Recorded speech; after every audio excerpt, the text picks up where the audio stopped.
Thanks to a grant from Heritage Lottery Fund, over 52,000 items from the archive collection will be digitised and made available online. The 52 artists that we chose were working in different areas of the UK. They were either born there or lived there or spent their time painting or creating artworks.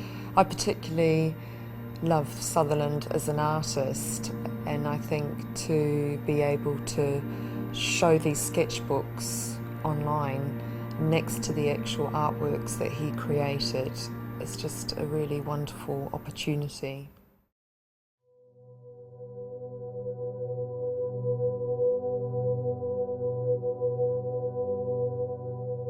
Graham Sutherland at the end of the 1930s was seen by many as the great hope for English painting, and by the late 1940s, after the Second World War, he was probably the most successful, the most famous living English painter, and he continued as a major figure in British art really until his death at the end of the 1970s.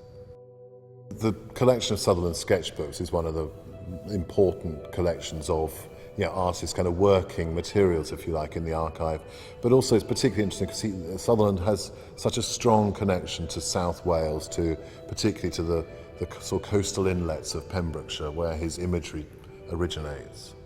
I mean, what's exciting for me about this digitising Sutherland sketchbooks is I catalogued our Sutherland paintings when I was first at the Tate in the late 1990s and went through those sketchbooks, and that now on the website you'll be able to see not just the paintings, not just the catalogue entries that I wrote about them, but also these related images from the sketchbooks.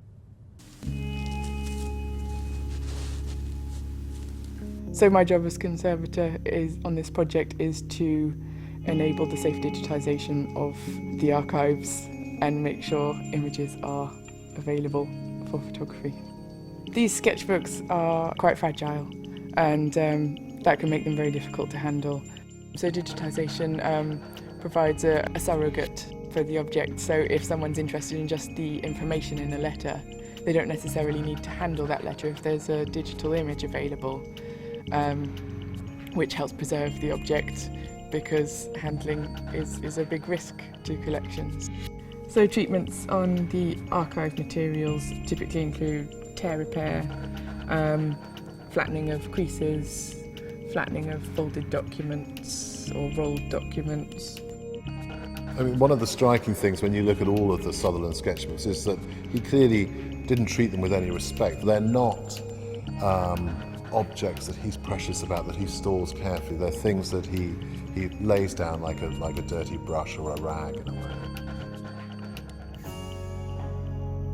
I think digitising an artist's sketchbook, Sutherland's or any artist in a way, is important because in a sense we get a full sense of what an artist does when we only see the framed and glazed finished works in the gallery.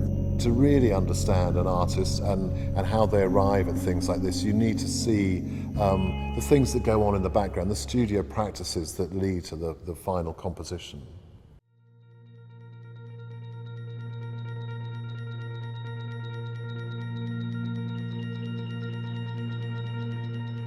So we've chosen Turning the Pages technology to allow access to the sketchbooks actually within the gallery space. In a way, I feel like I can have a lot of fun with the book. What I really like about this technology is that you can twist literally the book around, and artists don't always follow a format. They're often sketching all over on their sketchbooks, upside down, left to right, right to left. And in a way, you're moving around the sketchbook like the artist would have moved around the sketchbook. This particular sketchbook was created by the artist in 1940.